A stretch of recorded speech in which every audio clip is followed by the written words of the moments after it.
예수께서 거기서 나가사 두로와 시돈 지방으로 들어가시니 가나안 여자 하나가 그 지경에서 나와서 소리질러 이르되 주 다윗의 자손이여 나를 불쌍히 여기소서. 내 딸이 흉악하게 귀신 들렸나이다 하되 예수는 한 말씀도 대답하지 아니하시니 제자들이 와서 청하여 말하되 그 여자가 우리 뒤에서 소리를 지르오니 그를 보내소서.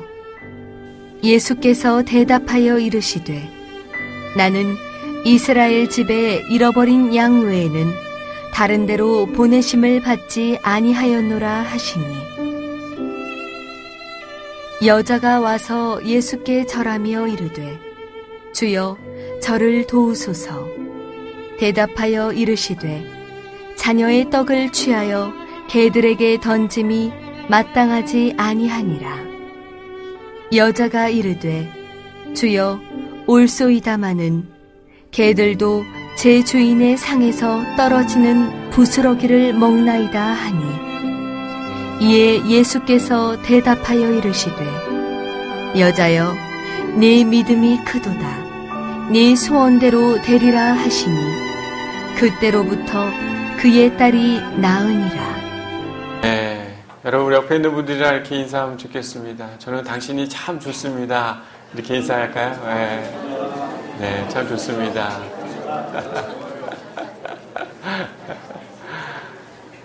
네, 여러분 이렇게 당신이 참 좋습니다라는 의미는 당신이 무엇이든지 어떤 일을 하든지 저에게는 큰 기쁨이고 행복입니다. 이런 의미가 담겨 있는 줄 믿습니다.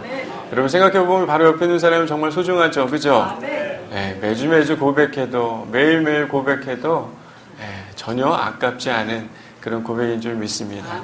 여러분 오늘 본문의 이야기 참 많은 설교의 이야기 있고 너무나 잘 알고 있는 이야기이죠. 하지만 오늘 좀 다른 모습으로 다른 시각으로 한번 말씀을 보려고 합니다. 오늘 본문의 시작은요 21절 말씀 보니까 예수께서 거기서 나왔다라는 말씀으로 오늘 본문이 시작이 됩니다.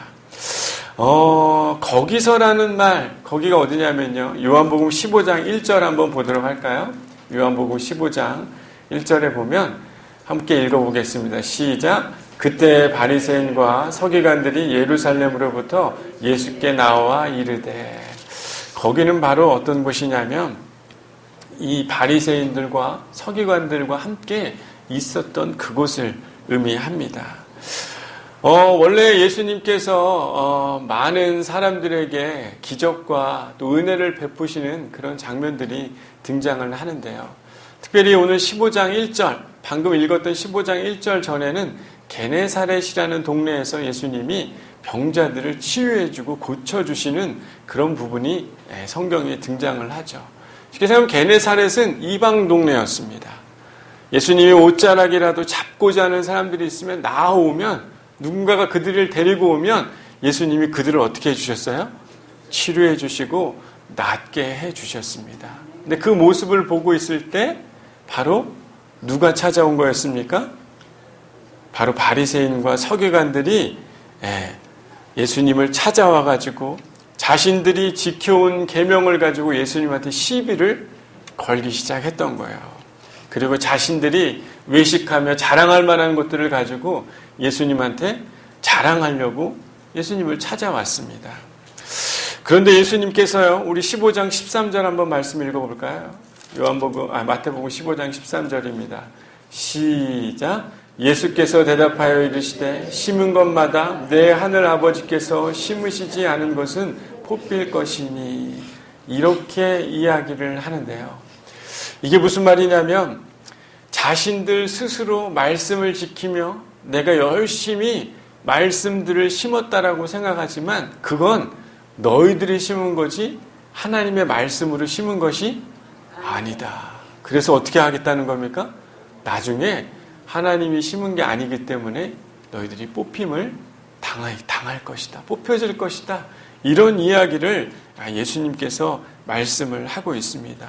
특별히 마태복음은 특별히 유대인들, 예수님의 말씀을 잘 지키는 바리새인들, 또 사두개인들, 또 제사장들, 또 율법학자들, 사람들이 딱 봤을 때는 야, 저 사람 믿음 진짜 좋다. 하나님의 말씀을 잘 지키는 것 같다.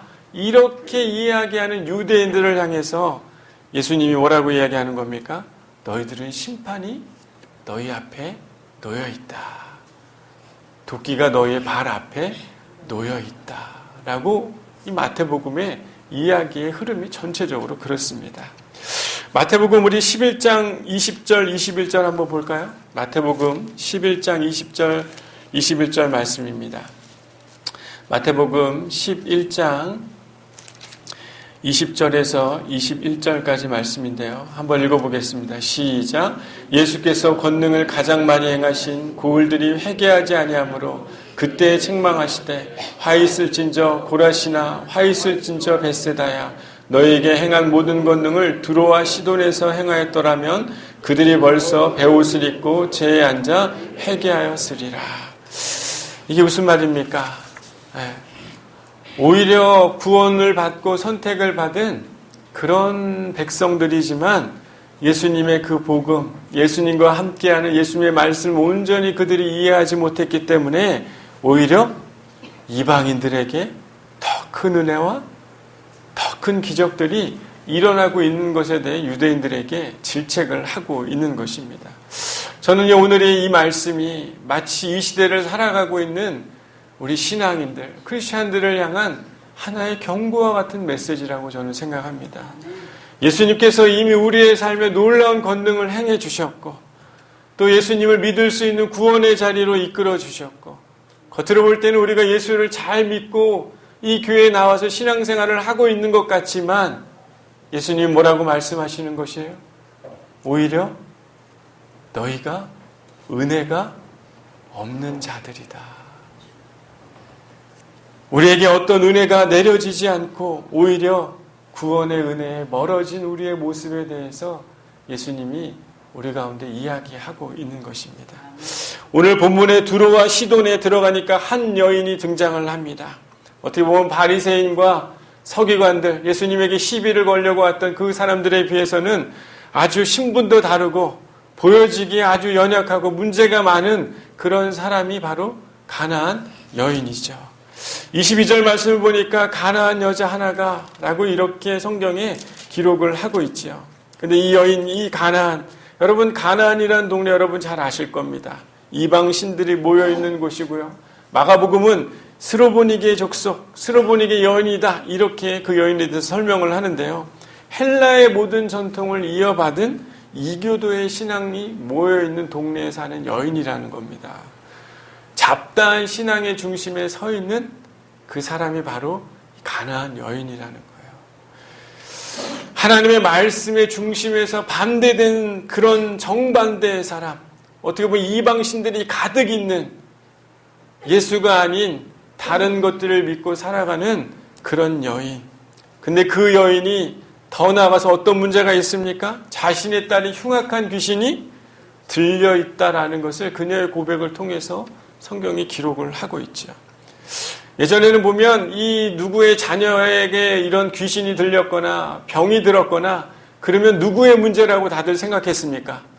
부모의 죄이거나 이 아이의 죄이거나. 근데 대부분 부모의 죄라고 생각하는 일이 많았습니다.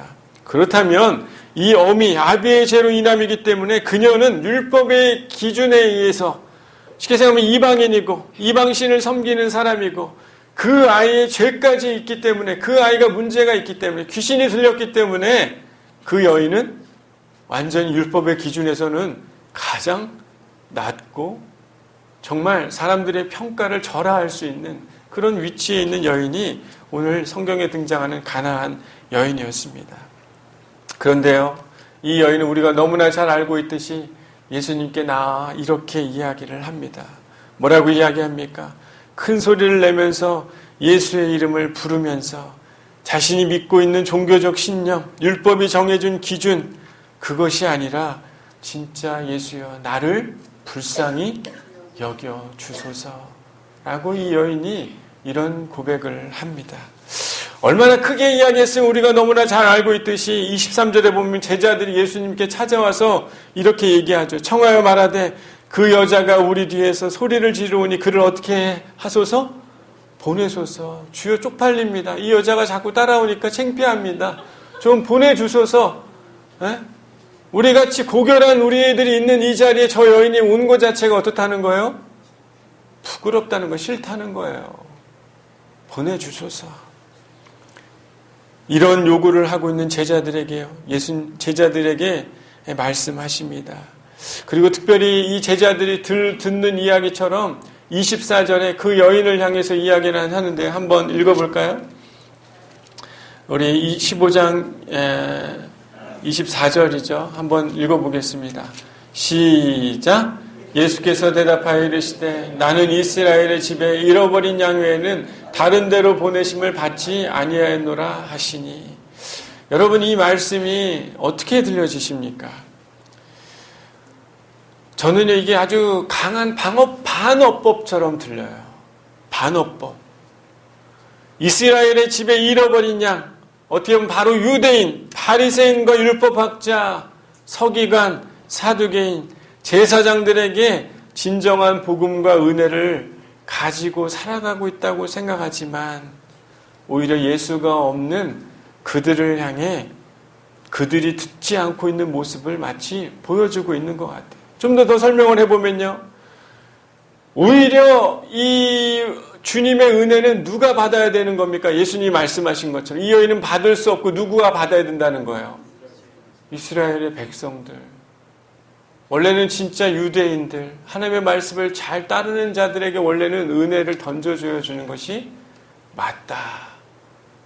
이 여인에게는 마치 여러분 이 말씀이 이 여인에게 이야기하고 있는 게 아니에요. 너는 대상자가 아니다라고 얘기하는 게 아니에요. 오히려 반대로 이 받아야 될 율법, 받아야 될 그 은혜가 너희에게 던져진 게 있느냐?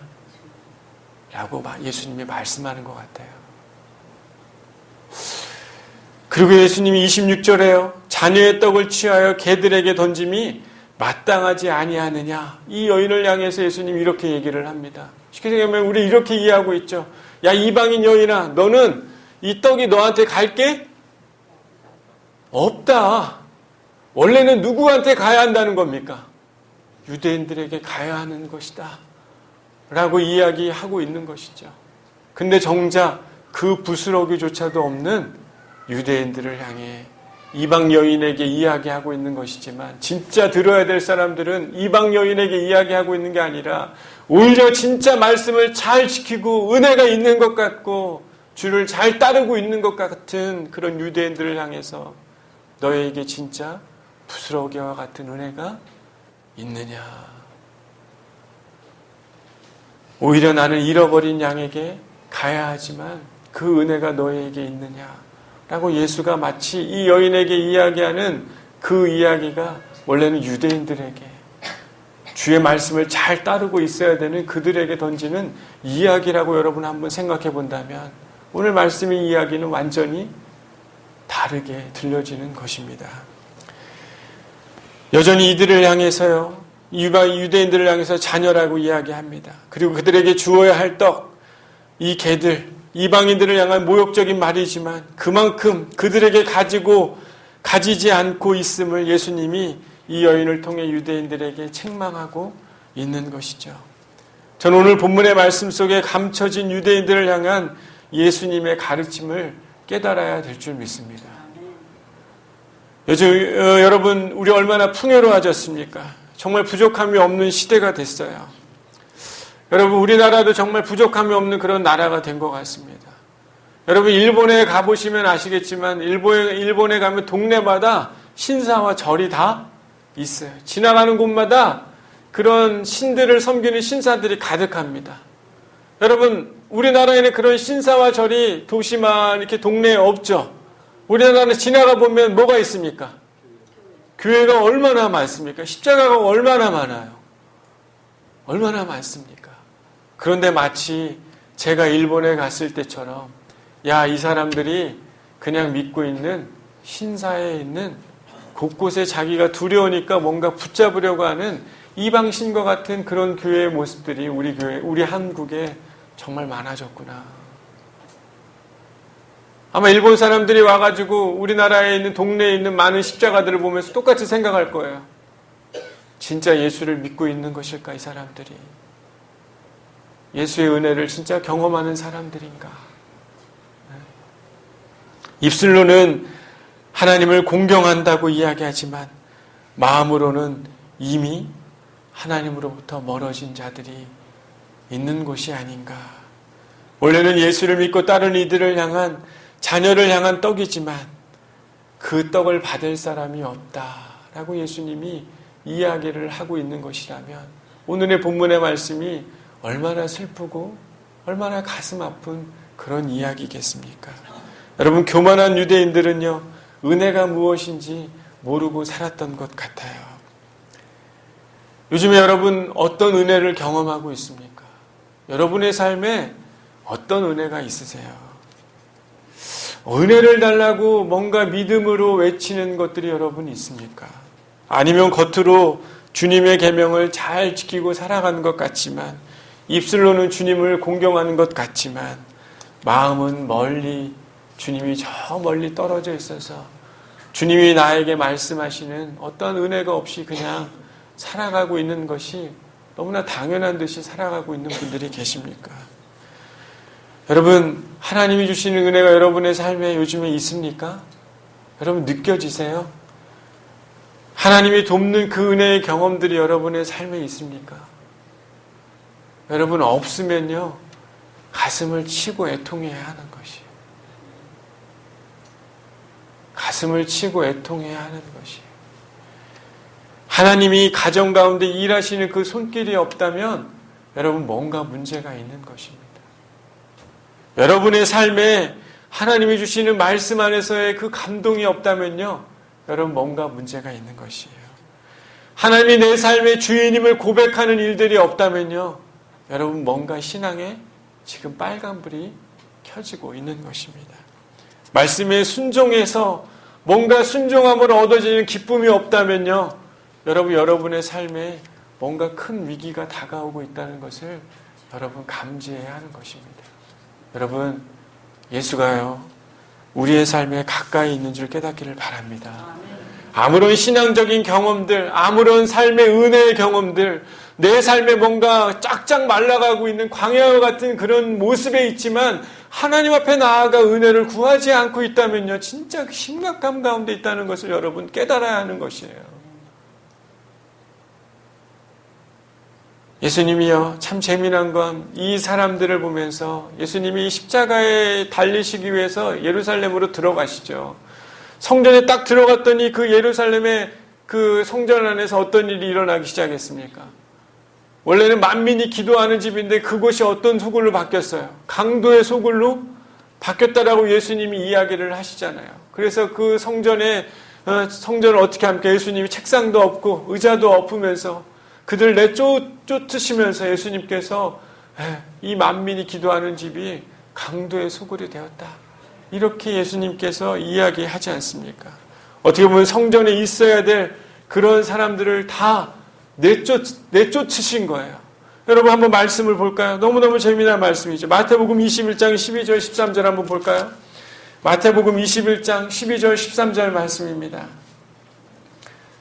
한번 읽어볼까요? 시작. 예수께서 성전에 들어가사 성전 안에서 매매하는 모든 사람들 내쫓으시며 돈 바꾸는 사람들의 상과 비둘기 파는 사람들의 의자를 둘러엎으시고 그들에게 이르시되 기록된 바 내 집은 기도하는 집이라 일컬음을 받으리라 하였거늘 너희는 강도의 소굴을 만드는도다 하시니라. 14장 말씀이 참 훌륭한 말씀입니다. 한번 읽어볼까요? 맹인과 저는 자들이 성전에서 예수께 나아오매 고쳐주시니. 여러분, 원래 성전에 있어야 될 자들은 어떻게 됐습니까? 성전에서 내어 쫓김을 당했고. 여러분, 원래 맹인은요, 율법으로는 부정한 자이죠. 병든 자는요, 부정한 자예요. 주님께 나아올 수 있는 자가 아닙니다. 그런데 오히려 그 성전에 있어야 될 자들, 원래 성전이 있다고 생각하는 자들은 예수님이 그들을 다 내어 쫓으시고 진짜 은혜가 필요하고 삶에서 주님을 기다리고 주님을 만나려는 자들은 성전에서 예수께 나오매 어떻게 하셨다고요? 고쳐 주셨다. 여러분, 오늘 본문에 등장한 이 가나안 여인이요, 바로 이스라엘의 집에 잃어버린 양은 아니지만, 유대인은 아니지만 그녀야말로 회복이 있어야 할 사람임을 주님은 우리 가운데 보여주고 있는 것입니다. 예수님은 소리지는 그녀에게 대답하지 않고 그녀에게 자녀의 떡을 개들의 이방인에게 던지는 것이 마땅하지 않다라고 우리가 너무나 잘 알듯이 모욕을 합니다.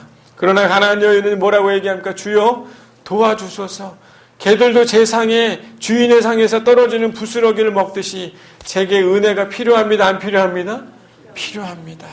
라고 예수님께 믿음의 외침을 그녀가 던지죠. 원래는 이방인이고 수많은 신들을 섬기는 그녀였지만요, 지금은 예수님에게로 돌아섰기 때문에 그 여인에게 예수님이 은혜를 주셨고 즉시로 그녀의 딸이 어떻게 됐습니까?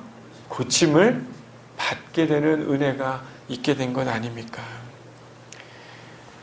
여러분, 마태복음 21장에 보면요, 포도원에 가서 일하게 되는 큰 아들과 작은 아들에 대한 비유가 등장을 합니다. 아버지가 포도원에 가서 일을 좀 해라 그랬더니 큰 아들이 뭐라고 얘기해요? 제가 가서 열심히 일을 하겠습니다. 이렇게 큰 아들이 얘기를 해요. 나중에 봤더니 큰 아들이 가서 일을 해요, 안 해요? 안 해요. 작은 아들은 뭐라고 그러냐면, 아유, 저는 가기 싫어요. 그러다가 성경에 뭐라고 나오냐면, 뉘우쳐서 그가 포도원으로 갔어요, 안 갔어요? 갔습니다. 뉘우치고 밭으로 갑니다. 예수님이 질문을 던져요. 이 둘 중에 누가 아버지의 뜻대로 하였느냐? 이야기를 듣고 있는 대제사장과 장로들이 둘째 아들입니다. 라고 이렇게 이야기하는 게 21장에 등장을 하는데요. 31절에 뭐라고 얘기하냐면, 내가 진실로 너희에게 이르노니 세리들과 창녀들이 너희보다 먼저 하나님의 나라에 들어가리라. 라고 이렇게 예수님이 그들을 향해 말씀을 합니다. 여러분, 우리는 항상 오늘 본문에 등장하는 사마리아 여인이 주인공이라고 생각하죠. 그런데요, 이 여인은 주인공이 아니라 조연입니다. 저는 조연 같아요. 진짜 주인공은 누구냐면, 원래 주인공이 되어야 될 사람은 누굽니까? 성전에서 만민이 기도하는 집에서 진짜 하나님의 말씀을 경외하며 살아가야 되는 그 유대인들, 이스라엘에 있는 양들, 상에서 먹어야 되는 그 사람들이 진짜 주인공인 거죠. 근데 진짜 그 주인공들이 주인공의 역할을 못하니까 이 조연을 통해 진짜 주인공이 될 사람이 누구인지 예수가 보여주고 있는 것 아니겠습니까? 여러분 주인공입니까? 여러분, 예수 안에서 주인공인 사람들이세요? 여러분, 진짜 예수를 믿고 따르고 있는 주인공입니까? 성전에 있어야 될 사람입니까? 여러분의 삶에 은혜가 없고, 여러분의 삶에 주님이 내 삶의 주인이라고 고백하는 일이 없고, 하나님이 여러분을 만져가는 은혜가 없고, 여러분이 기도하고 있는 제목들의 응답이 없고, 내가 하나님을 멀리 내가 있음에도 두려움이 없다라면요, 여러분 조연이 되는 것이에요. 여러분 성전에서 나아가게 될 수 있다는 왜 그 사실을 모르는 것입니까? 여러분, 참 재미난 얘기를 하나 해드릴까요? 여러분, 하나님이 은혜를 주시는 자는요, 교회를 오랫동안 다니는 자에게 은혜를 주시나요? 오늘 은혜를 필요로 하는 그 사람에게 주님이 찾아와서 은혜를 주지 않습니까? 교회 신앙생활을 오래 한 사람들이 여러분 교회에 중직이 되는 것 같죠? 그렇지 않습니다. 하나님의 눈으로는요, 하나님의 시선으로는요, 오늘 주의 은혜가 필요하다라고, 나는 조연이지만 주님이 나에게 은혜를 주셔서 나를 구원해 주시기를 바라는 그 사람을 주님께서 그를 높여주시고, 주님이 그를 은혜의 자리로 인도해 주시고, 하나님이 그를 영광의 자리로 그를 이끌어 가실 줄 믿습니다. 여러분, 예수님이 이 여인을 향해 뭐라고 얘기합니까? 믿음이 크다.